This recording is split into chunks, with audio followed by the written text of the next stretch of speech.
Բարի օր, հանրային ռադիոյի եթերում առանց տողատակի հաղորդաշարի հերթական թողարկումն է։ Ես Լևոն Սարդարյանն եմ, խոսել եւ խոսելու ենք խնդիրների մասին, որոնք հուզում են կամ պետք է հուզեն հասարակությանն։ Այսօր իմ զրուցակիցն է քաղաքագետ, անվտանգային քաղաքականության հետազոտական կենտրոնի փորձագետ Ռոբերտ Ղևոնդյանը։ Բարի ձեզ, Պարոն Ղևոնդյան, սարտակին քաղաքականությունից սկսենք։ Վարչապետ Նիկոլ Փաշինյանը վերջին օրերին երկու ելույթ ունեցավ ՄԱԿ-ի 80-րդ նստաշրջանում եւ Եվրախորհրդի խորհրդարանական վեհաժողովի աշնանային նստաշրջանում, ընդ որում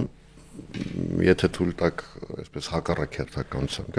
գանք վերջից։ Երեք ելույթին հաջորդեցին հարց ու պատասխաններ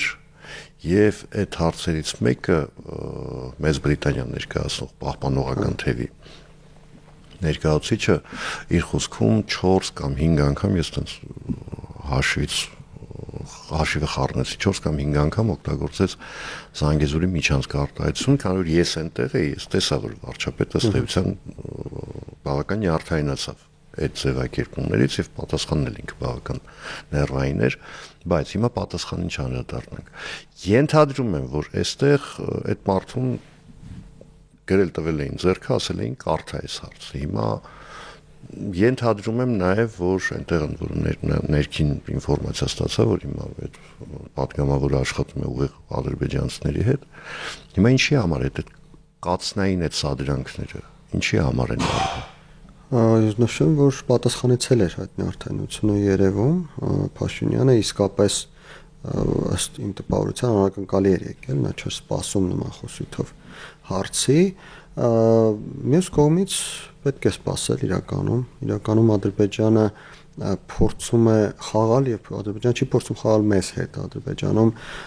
կարծես թե գտնում են, որ մենք արդեն խաղից դուրս ենք, իրենք պետք է խաղան մնացյալ աշխարհի հետ, իսկ այդ խաղի տրամաբանությունն այն է, որ նրանք պետք է նման սադրանքներ իրականացնեն եւ այդ սադրանքները ներկայացնեն մնացյալ աշխարհին, առաջին հերթին Միացյալ Նահանգներին, որպես իրենց ստանալու մասի հետ կապված գուցե անհամաձայնություն, գուցե անհանգստություն, որ այդտեղ կարող է ինչ-որ բան իրենց համար կրճատվել, գուցե այն, որ իրենք համաձայն չեն այն տարբերակին, որը արդեն կարելի ասել ստորագրվել է եւ պետք է իրականություն դառնա, կամ գուցե մեկնաբանությունների որոշ մասի հետ համաձայն չեն։ Ամեն դեպքում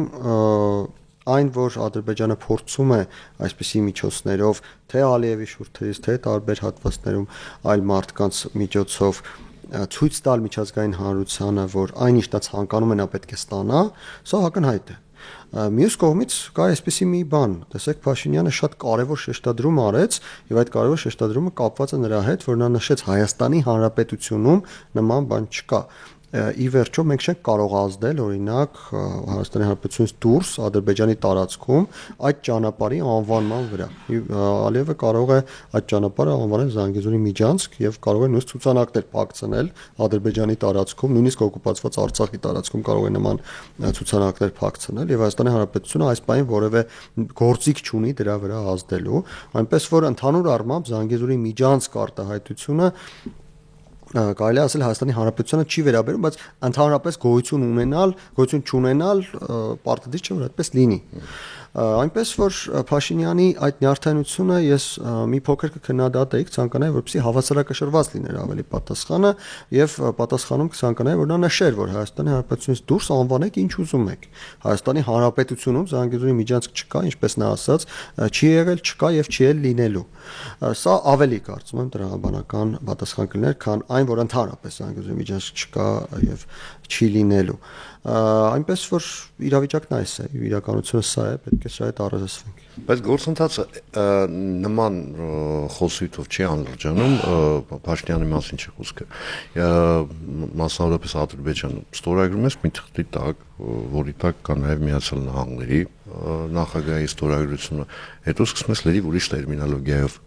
խոսել այդ ամենի մասին։ Այսինքն չկա մտավախություն, որ այդ խոսույթի արդյունքում արդեն կարող են գալ մի իրավիճակի, երբ ասում է դե գիտեք ինչ կա, ուրեմն այնտեղ գրած կետերն էլ այնքան էլ լավ չեն, եկեք էդ էլ չանենք։ Այն, որ Ալիևը փորձելու է ամեն ինչ համապատասխանեցնել իր շահերին, դա ակնհայտ էր ի սկզբանե, նույնիսկ այն, ինչը գրված է, այդ գրվածը նա փորձել է մանիպուլացնել։ Եվ դա չի վերաբերում միայն օգոստոսի 8-ին ստորագրված հռչակագրին, չի վերաբերում խաղաղության համաձայնագրին, դա վերաբերում է ամեն ինչի, ինչը Ադրբեջանը Հայաստանի հետ կստորագրի, ինչ փաստաթուղթ որ կկազմի, հավանաբար մեր կյանքի ընթացքում։ Այստեղ աշխատանքի խնդիր կա։ Այստեղ Հայաստանի Հանրապետությունը պետք է աշխատի, որպեսզի ինքն էլ իր շահերը կարողանա իրացնել եւ Փաշինյանի ելույթը այս առումով իհարկե շատ կարեւոր էր, պատասխանը դատապարտելը շատ կարեւոր էր, որովհետեւ Հայաստանի Հանրապետության համար սա բացարձակապես այլ նշանակություն ունի եւ այլ տրամաբանություն ունի։ Տեսեք, միջանցք բառից խուսափելը այստեղ որոշակի տրամաբանություն պետք է ունենա, որովհետեւ միջանցք կարող է լինել 100 տեսակի։ Եթե դա միջանցք է, այդ ճանապարհը եթե անվանում ենք միջանցք, բայց այն համապատասխանում է Հայաստանի Հանրապետության շահերին, օրինակ ինքնիշխանության, իրավազորության, տարածքային ամբողջականության եւ այլն։ Հարավհյուսիս միջանցք երբ որ ասում ենք, ոչ մեկ դրանից վեր չի։ Այո, դրանից ոչ ոք չի վախենում։ Օրինակ նույն հյուսիս-հարավ միջանցքի հետ կապված Իրանից Վրաստան ճանապարհը դա Հայաստանի շահերին ամբողջապես համապատասխանում է։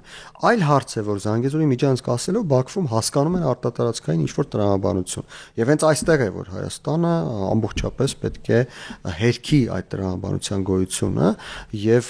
այն, որ Զանգեզուրի միջանցքի մասին խոսում է պահպանողականների ղեկավարը, ընդ որում պատահական չէ, որ հենց այս ուրեմն գաղափարաբանությունը կրող ուժի ղեկավարն է դրա մասին խոսում, ոչ օրինակ լիբերալները։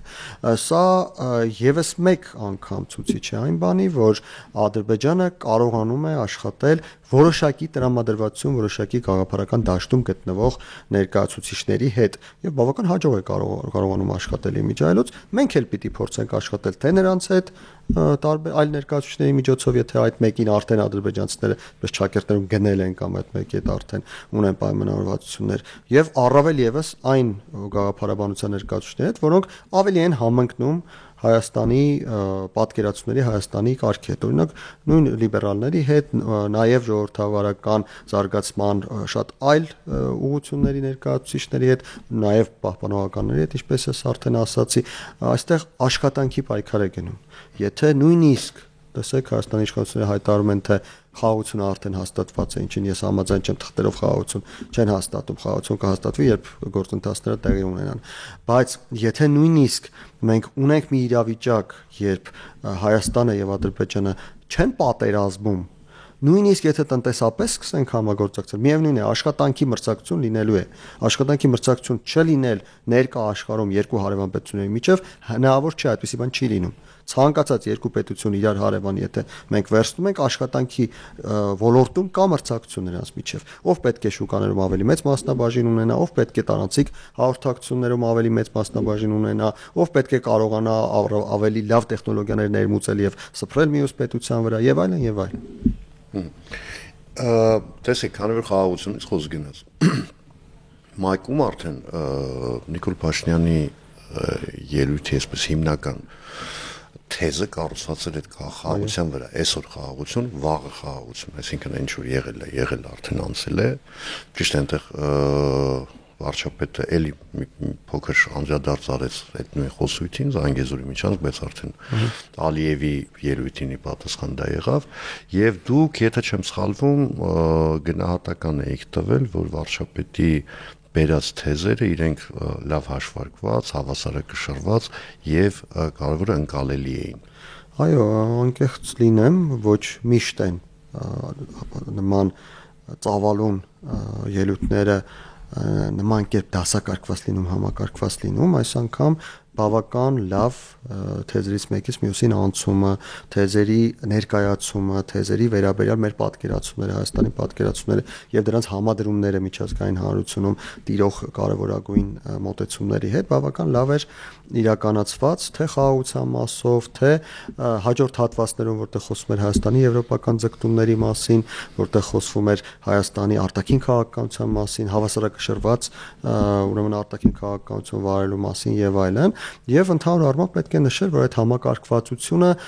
բավական ակտիվ երևում էր, որ բավական ակտիվ տնային, որպես լուրջ պատրաստվածության արդյունք էր, ինչը հասկանալի էր ըստ ամենայնի եւ նաեւ հետո արձագանքները նայելով համոզվեցի, որ հասկանալի էր միջազգային հանրության համար, ընկալելի էր, ընդունելի էր եւ միջազգային հանրությունը տեսնում է իրեն այդ նույն օրակարգում, ինչ օրակարգ որ առաջադրում էր Փաշինյանը։ Միայն մի կետի վերաբերյալ ես վերապահում ունեի, այն որ Փաշինյանը ասում է, թե Հայաստանի ժողովրդի եվրոպական կամ եվրոինտեգրման ձգտումները կապված են ժողովրդավարական ռեժիմի եւ ժողովրդավարության ձգտումների հետ, իհարկե ճիշտ է, սակայն այստեղ այդ ժողովրդավարության ձգտումները շատ ավելի մեծ, շատ ավելի լայն համատեքստի մաս են։ Հայաստանի ժողովրդի արևմտյան ընդհանուր առմամբ ձգտումները կապված են քաղաքակրթական ընտրության հետ, իսկ ժողովրդավարությունը այդ քաղաքակրթական ընտրության մի մասն է ընդամենը։ Այլ խոսքով ասած, Հայաստանի ժողովուրդը քաղաքակրթորեն եվրոպական քաղաքակրթության մաս է, ինչը նշանակում է մշակութային առումով, պատմական հիշողությամբ եւ այլն, ինչը նշանակում է, որ Հայաստանի ժողովուրդը ցանկանում է լինել իր նմանների ընտանիքում։ Հայաստանի ժողովուրդը չի ցանկանում լինել օրինակ այնպիսի ընտանիքում, որտեղ կարևորագույն արժեքներ են, թե ով ումից ինչքան կարող է գողանալ։ Հայաստանի ժողովուրդը չի ցանկանում լինել մի ընտանիքում, որտեղ իշխանությունները ձևավորվում են ոչ ժողովրդավարական ճանապարհներով, ընտանիքները կարողանում են ժառանգել իշխանությունը հորից որդուն եւ այլն։ Ուղղակի Հայաստանի ժողովուրդը այդ արժեքների կրող չէ։ Հայաստանի ժողովուրդը ժողովրդավարական արժեքների կրող է եւ եվրոպական քաղաքակրթության կրող է։ Լավ կլիներ, որպեսզի հետագայում ելույթների ժամանակ նշվեր այս ավելի լայն համատեքստը։ Իմջալուց քանի որ խոսեցինք մեր այդ ընտանիքի այդ մաս լինելու մասին, տեսեք, որ բավական տարօրինակ իրավիճակում ենք հայտնվել։ Իրանի Իսլամական Հանրապետության կառուցվածքը, չքննարկենք, հասկանալի կրոնապետություն է այնտեղ։ Ադրբեջանում այդ ձեր ասած տարբերակն է, որ հորից որդուն ենթադրաբար հայերը կփորձեն Հեյդարին որդուն փոխանցել կամ կանոջը, չգիտեմ այնտեղ ինչ կորոշվի։ Թուրքիայում արդեն տևական ժամանակ ըստ էության զավթած է իշխանությունը, Էրդողանը իր կուսակցությամբ վերցել է իշխանությունը եւ ամենայն հավանականությամբ չէ պատրաստվում գոնե սիրահոժար վերադարձնել որևէ մեկին։ Վրաստանում բավական լարված իրավիճակ է այդ իմաստով, Մոլդովայի նման իրավիճակ էր գրեթե ստեղծվել, բայց այնտեղ մոլդովացիները ոնց որ կարողացան դուրս գալ այդ բանը, բայց նույն Եվրախորհրդի խորհրդարանական վրացիները չկան, Ռուսաստանը ընդհանրապես դուրս է եկել։ Եվ հիմա մենք այդ իմաստով հայտնվել ենք բավական այսպես տարօրինակ շրջապատում, երբ մենք խոսում ենք ժողովրդավարությունից, իսկ այնտեղ ասում են, չգիտեք ինչ կա, մեր համար ավելի կարևոր արժեքներ կան, դուք էլ ձեր ժողովրդավարությունները ինչ ենք անելու մենք այդ շրջապատի մեջ։ Ես նշեմ, որ կա մի վերապահում, իհարկե ձեր նշածների հետ համաձայն եմ, բայց կոնկրետ Թուրքիան մնում է ընտրական ժողովրդավարություն, այն, որ իշխանությունը Էրդողանի կողմից զավթված է, այն զավթված չէ բռնատիրական մեթոդներով, այն զավթված է որոշակի մանիպուլյացիաների միջոցով։ Միևնույն է, ընտրությունների ժամանակ ժողովրդի կամքը, ժողովրդի կարծիքը որոշակի ազդեցություն ունենում է։ Ի տարբերություն օրինակ Ադրբեջանի, որտեղ կամ Ռուսաստանի կամ Իրանի, որտեղ ընտրությունների ժամանակ ժողովրդի կարծիքը որևէ ազդեցություն չունի իշխանության ձևավորման գործընթացի վրա։ Կամ երեք մի քիչ համաձայն չեմ։ Ես չեմ կարծում, որ Իրանում կոնկրետ դուք նշեցիք կրոնապետություն, կոնկրետ կրոնապետության իմաստով ժողովուրդը որևէ ընտրություն չի կատարում։ Աշխարհիկ իշխանություններին ժողովուրդը ընտրում է, բայց կրոնապետությունը, որը դուք մատնանշում եք, խոսքս վերաբերում է աշխարհին։ Հա, հասկանալի է։ Որոշակի ժողովրդավարություն իհարկե աշխարհիկ իշխանությունների ձևավորման հարցում Իրանում կա։ Ես ընդունում եմ ձեր նկատառումը, բայց Թուրքիան է կարևոր այս համատեքստում, ինչի համար, որովհետև այս պահին Եվրոպայի համար մեր տարածաշրջանում ամենասերտ դաշնակիցը Թուրքիան է։ Տեսեք, Ադրբեջանը ակնհայտորեն ավտորիտար պետություն է, Ադրբեջանի հետ աշխատանքները բացառապես տնտեսական ենթատեքստ ունեն, կապված նավթի գնման եւ այլնի հետ, Ռուսաստանը գիտենք ինչ վիճակում է, բաժանմիջոցների տակ է, Իրանի հետ հարաբերությունները անընդհատ խնդիրներ ունեն, չեն կարողանում վերբեռնվել, այսպես ասենք, առավել եւս Թրամփի հաղթանակից հետո Իրանի նկատմամբ քաղաքականությունը շատ ավելի ծանր է դարձել, Վրաստանը վերջին շրջանում խնդիրներ ունի նույն Եվրոպայի հետ, նույն Միացյալ Նահանգների հետ եւ միայն Թուրքիան է, որը ոչ միայն Եվրոպայի դաշնակիցն է, այլ նաեւ Մաքսային միության անդամ է, նույն Եվրոպայի հետ որոշակի առումով, ինչպես ես ասացի, ընտրական ժողովրդավարությունը եւ դա Եվրոպայում ընդունում են, տեսնում են դրա հիման վրա որոշակի գործընթացներ են իրականացնում նույն եվրոպացիները կապված թուրք-եվրոպական փոխհարաբերությունների հետ, բայց այսքանով հանդերձ, այո, Հայաստանը այս տարածաշրջանում որակական առումով, ժողովրդավարության որակի առումով առանձնանում է մյուս բոլոր պետություններից։ Ինչ ենք մենք այստեղ անելու։ Մենք պետք է աշխատենք ժամանակակից աշխարհում համապատասխանեցնել մեր հնարավորությունները, մեր քաղաքական ուղենիշը, մեր ձգտումները այն տեսակին, որը համապատասխանում է մեր տեսակին, ինչպես ես ասացի։ Կապ չունի մեր կողքին Ադրբեջանն է, Ռուսաստանն է, թե Վրաստանն է։ Այսօրվա աշխարհը դա 17-րդ դարի աշխարհը չէ։ Եվ ունենալ նմանատիպ պետություն, ունենալ նմանատիպ հասարակություն եւ տեսնել, որ աշխարհում կա էլի նմանատիպ միջավայր եւ չձգտել դեպի այդ միջավայրը, դա նշանակում է ինքդ քեզ խաբել, այսպես ասենք։ Մտածել, որ տեսեք, մեր կողքին կա Ադրբեջան, որտեղ ժառանգաբար է փոխանցվում իշխանությունը, եկեք մենք էլ սկսենք ժառանգաբար փոխանցել իշխանությունը, նորից նշանակում է դուրս գալ ինքդ քո տեսակից եւ փորձել այլ տեսակի մեջ ինքնաիրացվել։ Նման օրինակ մենք ունենք, դա մենք արել ենք 1920-21 թվականներին, երբ ակնհայտորեն դեպի ժողովրդավարություն գնացող խորհրդարանական Հայաստանի Հանրապետությունը մեկ օրվա, 1-2 օրվա ընթացքում իշխանությունը հանձնեց այնպիսի քաղաքական ուժերի, որոնք այսօրվա բառապաշարով կոչենք 5-րդ շարասյուն, դա բոլշևիկներն էին այն ժամանակ, այդ մարդիկ եկան իշխանության, անմիջապես փոխեցին տրամաբանությունը պետության, եւ ինչ եղավ դրանից հետո, ընդամենը ամիսներ անց Հայաստանի Հանրապետությունը դադարեց գոյություն ունենալ, որովհետեւ եթե դու փորձում ես դուրս գալ այն տեսակից, որին ի ծնե ի բնե դու պատկանում ես եւ փորձում ես ինքնաիրացվել այլ տեսակի մեջ, ապա դու կորցնում ես քո ամենալավ մեկնարկային հնարավորությունները, սկսում ես խաղալ ուրիշի խաղը եւ այդ ուրիշը ի վերջո իր շահերին համապատասխան է օգտագործում քեզ, ինչը եղավ խորհրդային միության ժամանակամիջոցում 1920-21 թվականների ընթացքում։ Այսօր էլ նույն իրավիճակն է, այսօր էլ մենք ունենք երկու ընտրություններից մեկն այն է, որ մենք պետք է շարունակենք այն ճանապարհը, որը վերջին տարիներին է գծագրվել, փորձենք մերձենալ, փորձենք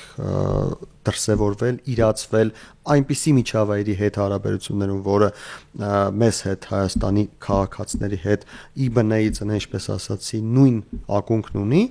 եւ ընտրությունից մեկ այլն այն է, որ պետք է ինքնես մեզ դավաճանենք, փորձենք իրացվել, օրինակ, ռուսական համատեքստում, ինչը փորձել ենք անել համարյա 20 տարիների ընթացքում եւ ինչը բերեց այն արդյունքներին, որը այսօր մենք ունենք։ Եթե մենք բավարարված ենք այն արդյունքներով, որը մենք ունենք, ապա կարելի է գնալ այդ ճանապարհով։ Եթե մենք գտնում ենք, որ Հայաստանի Հանրապետությունը այնուամենայնիվ պետք է դառնա ծաղկուն զարգացած պետություն, ապա մենք պետք է շարունակենք առերեսվել մեր ինքնության հետ եւ շարժվել մեր ինքնության հրամայականներով։ Քանի որ մենք բավարարված չենք տեղի ունեցածով, հենց այդ իսկ պատճառով շատերի մոտ այդ թվում նաև իշխանության նկատմամբ բավական լոյալ տրամադրված փորձագետների, նաև քաղաքական գործիչների մոտ մտահոգության այսպեսի մի բավական լուրջ ալիք է հիմա բարձրացել, այն պահից սկսած, երբ հայտնի դարձավ, որ Հայաստանի Հանրապետության պետական բյուջեի նախագծում 26 թվականի ռազմական ծախսերի գումարի չափը էապես նվազել է, խոսքը 100 միլիարդ դրամի մասին է, կամ եթե դոլարային էկվիվալենտով 264 միլիոն ամերիկյան դոլարի մասին, ինչը բավական լուրջ թիվ է։ Եվ այդ մտահոգության պատճառն այն է, որ մտավախություն կա, թե մենք Հայաստանի Հանրապետությունը կամ գործող իշխանությունը ջուրը դեռ չտեսած սկսել է բոբիկանալ այն դեպքում, երբ Ադրբեջանը շարունակում է շատ բարձր, աննախադեպ բարձր մակարդակի վրա պահել նոր ռազմական ծախսերը։ Հիմա այդ մտահոգությունները գոյության իրավունք ունեն, թե ոչ։ Իհարկե գոյության իրավունք ունեն եւ այդ մտահոգությունները ակնհայտորեն Հայաստանի Հանրապետության բնակչության մեծ մասի համար տրամաբանական եւ օբյեկտիվ են։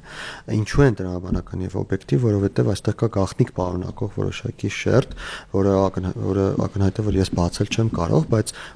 ես նշեմ, որ տրամաբանությունը այն չէ, որ մենք խաղաղություն ունենք, դրա համար պետք չէ գումարներ ծախսել։ Տրամաբանությունը բացարձակապես այլ է, եթե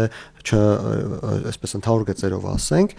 տրամաբանությունն այն է, որ մենք արդեն այնքան ենք բարձրացրել այդ թիվը, որ Հայաստանի Հանրապետությունը վերջին տարիներին բավական լուրջ համալրում է ստացել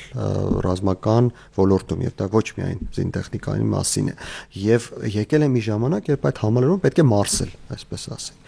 Մարսելու համար անհրաժեշտ չէ այդքան մեծ գումար, մարսելու համար հնարավոր է նաև մի փոքր ավելի փոքր գումարով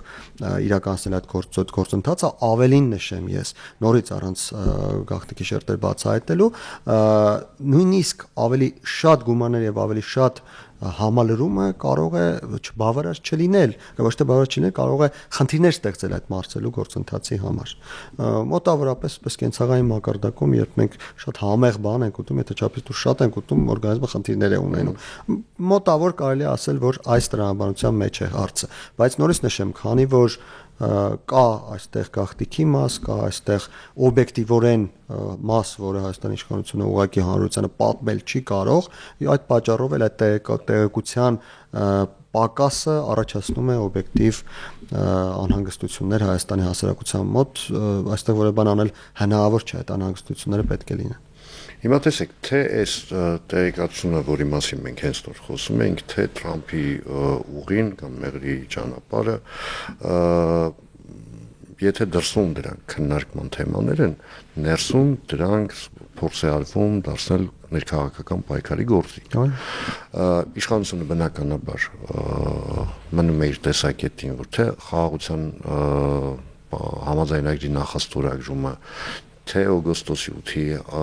եռակողմ հռչակագիրը, դրանք մեծագույն ձեռքբերումներ էին, նվաճումներ կարելի ասել, այն դեպքում, երբ ընդդիմությունը պնդում է ճիշտ հակառակը, մասնավորապես օգոստոսի 8-ի հռչակագիրը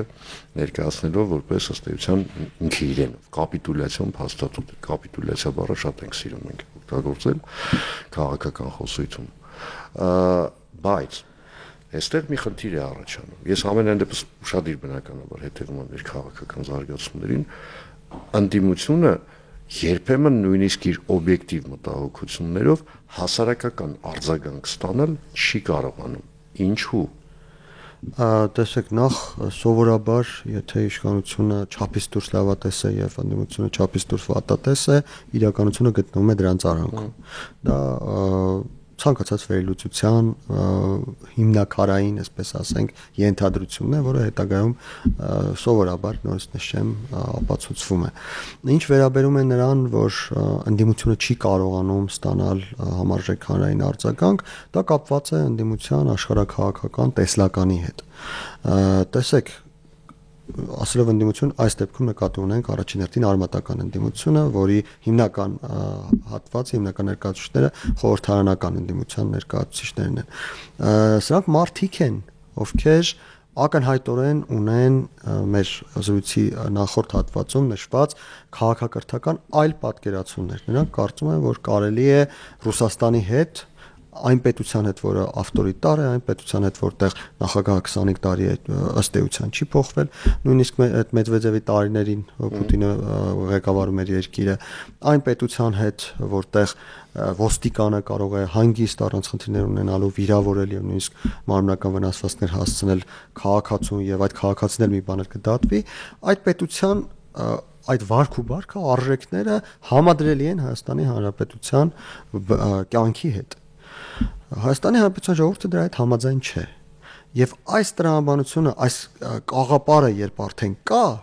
դրա ներսում ինչպիսի օբյեկտիվ մտահոգություններ լինեն, նույնիսկ իշխանությունները եթե սխալներ անեն, նույնիսկ եթե իշխանությունները չանեն այն, ինչ Հայաստանի ժողովուրդը ցանկանում է, մարդիկ այս մարդկանց հետևից չեն գնա,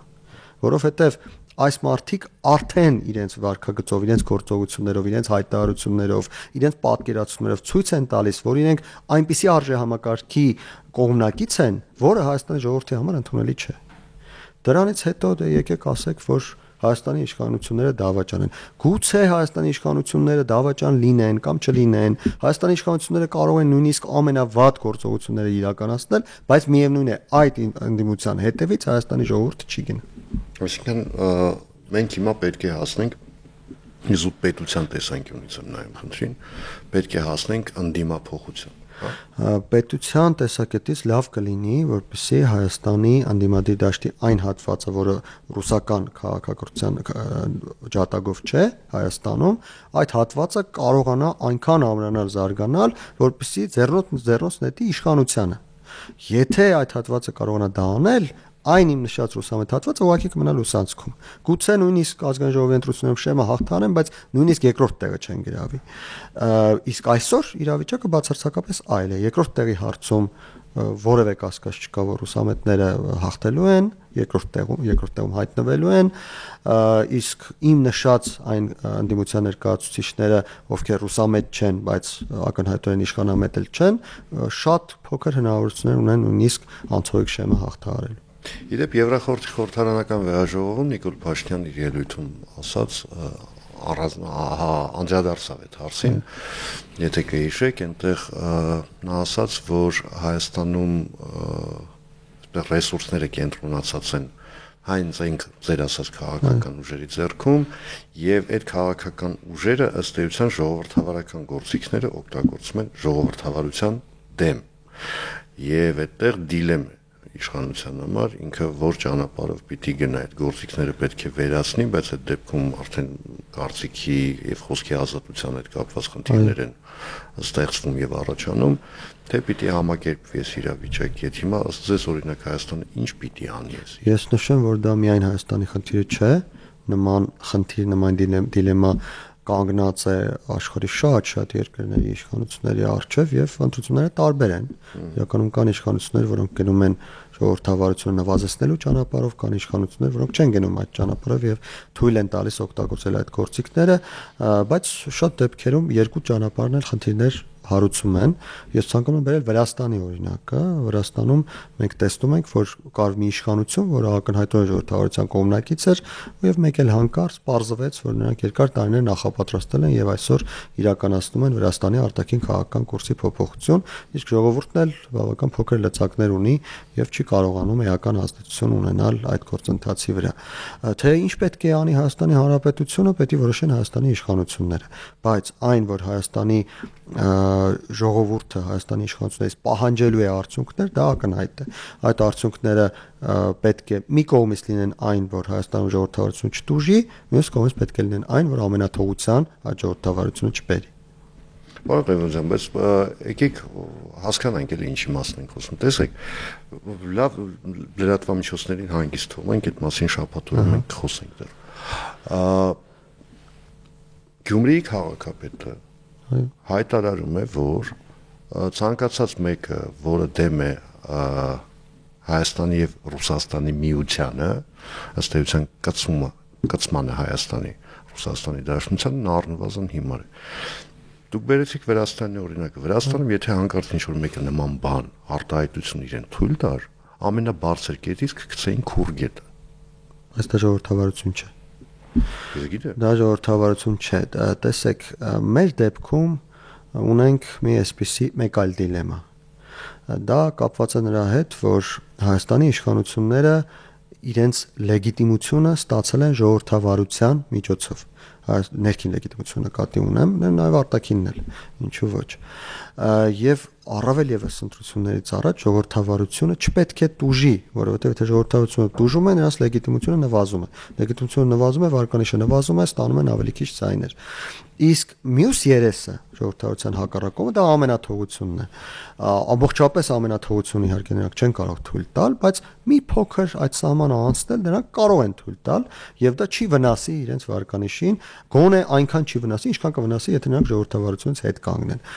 Եվ այստեղ է, որ որոշակի առումով իրավունքն էլ չի գործում։ Տեսեք, այդ մարդու հայտարարությունը ակնհայտորեն առերևույթ, այսպես ասենք, առերևույթ սահմանադրության խախտում է, որովհետև Հայաստանի Հանրապետության ինքնիշխանության պետականության նվազման մասին է խոսում Վարդան Ղուկասյանը։ Բայց Հայաստանի իշխանությունները, Հայաստանի իրավապահ մարմինները գործընթացներ չեն ձեռնարկում։ Չեն ձեռնարկում հենց այս տրամաբանությամբ, որովհետև այդ գործընթացները կարող են այդ լեգիտիմությունը նվազեցնել, կարող են նվազեցնել, որովհետև ժողովրդավարության հետ կապված հարցեր կարող են առաջանալ։ Եկեք ավելի կոնկրետ ասեմ, երբ Հայաստանի ցանկացած պաշտոնյա գնում է Եվրոպա, գնում է Միացյալ Նահանգներ, նրանց ոչ ոք չի հարցնում, ինչ ասաց Վարդան Ղուկասյանը կամ ոչ ոք չի կշտամբում նրա համար ինչ ասել է Վարդան Ղուկասյան։ Երբ մյուս կողմից մեր պաշտոնյաները Վարդան Ղուկասյանը եթե ձերբակալեն եւ գնան Եվրոպական Միացյալ Նահանգներ, նրանց այդ հարցերը տալու են։ Ասում են ինչու եք ձերբակալել ընդդիմադիր թիմ ղեկավարի։ Այսինքն այստեղ ընտրությունը երկու բանի միջև է խնդիրներ ունենալ լեգիտիմության առումով, որը կազդիրեց վարկանիշի վրա, թե թողնել մի փոքր ամենաթողություն, որը էլի գուցե ազդի վարկանիշի վրա, բայց մի փոքր ավելի քիչ։ Եվ այստեղ արդեն գերակայում է խմբային շահը կոնկրետ քաղաքական ուժի համար եւ դա բացարձակապես կապ չունի քաղաքացիական պայմանագիրն է, հանրապետական է, ցանկացած իշխանություն այսպիսի դիլեմայի առջև կանգնելիս ցանկացած երկրում խմբային շահը գերադասում է։ Այստեղ գերակայում է խմբային շահը պետության շահի նկատմամբ, ինչը անխուսափելի է, իդեալական իշխանություններ չեն լինում, իդեալական ընդդիմություններ չեն լինում եւ ոչինչ իդեալական կյանքում չկա։ Շնորհակալություն զրույցի համար։ Հիշեցնեմ այսօր իմ զրուցակիցներ անվտանգային քաղաքականության հետազոտական կենտրոնի փորձագետ, քաղաքագետ Ռոբերտ Ղեմոնդյանը, ես Լևոն Սարդարյանն եմ, կհանդիպենք արդեն վաղը նույն ժամին, նույն վայրում, հաջողություն եւ համբերություն բոլորիս։